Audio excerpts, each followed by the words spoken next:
Last week I read How to Set Up a Business for Under $1,000. Here's what I have for you. Okay, ladies and gentlemen, I'm going to keep it a buck.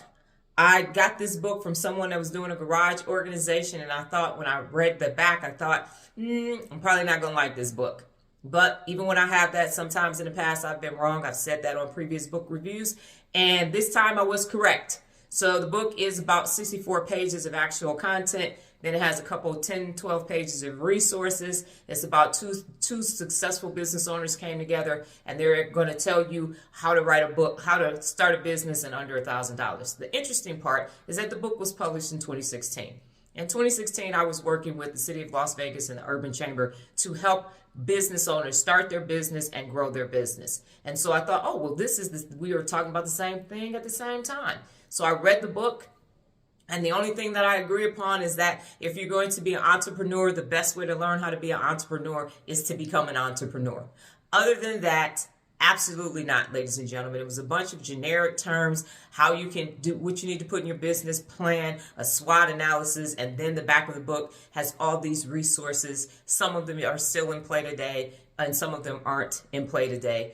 And at no point did it ever have this breakdown of this is how much it's going to cost to file your LLC. This is how much it's going to cost to register your business at the state level, at the city level. And it was very, very generic. And I went back to myself in 2008 and 2009 when I was writing my book and starting business, and I still had my corporate job. And I asked myself, would Dr. Donna from 2008 and 2009, after reading this book, be able to start a business for under $1,000 using just this book? And the answer is absolutely not. You will not be able to do it. And so it came from a very high level, turned it into a generic level. So here's what I believe took place. I believe that this book was written to sell at conferences, and people purchased the book. The person that I got the book from hadn't read the book, and the book was $19.95, as thin as it was. And I know price has to do with value and what's in the book, but this book was not worth $19.95 then or now, because it didn't do what it said it was going to do, which is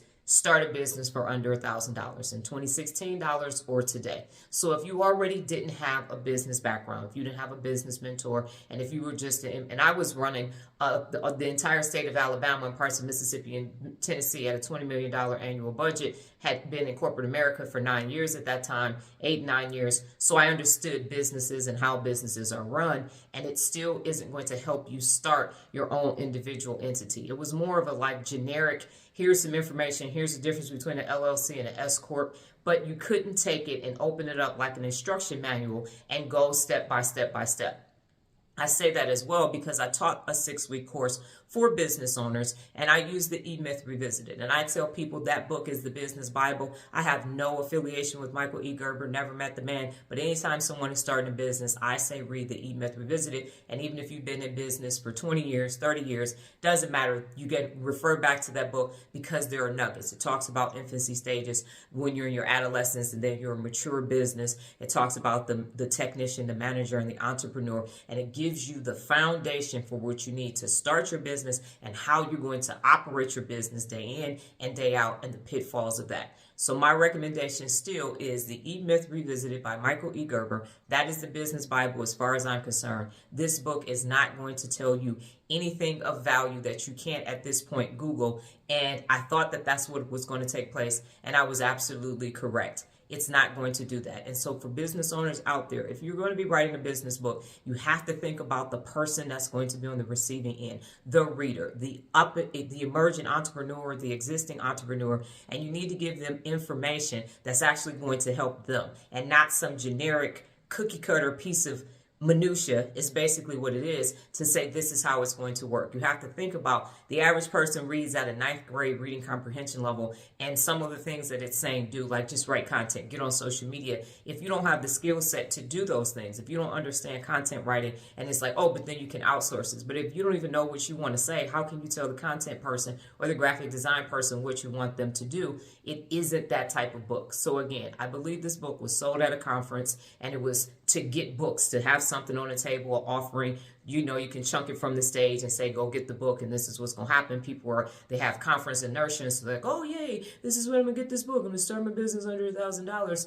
And Absolutely not. There's so many other things that you need to do. My recommendation is the E-Myth Revisited by Michael E. Gerber, and then do more research. I have a playlist of business 101s. It's over 200 videos there. It'll give you business tips, because starting the business is not the same as running a business. Your day-to-day operations, as soon as you open the doors of your business, business plan out the window, because there's so many other facets to running a business that you can incorporate into a business plan, because it's day to day. The market can shift. You can have a high workforce. You could lose all your funding. You can make more money. You have to hire people faster than you thought, and none of that is actually doable. And I know you can say, oh, but the business plan says when you grow, nothing goes according to plan. And I'll give you a different example. You say you're getting ready to have a child, and you make all these preparations and everything, and then that baby gets here, and that baby does exactly what it wants to do. That's the same thing for a business, and you spend the rest of your time calling audibles for your business and to take care of that child. So think of your business as a baby, and you have to nurture it and make it grow and do all of these things with it. So all the best laid plans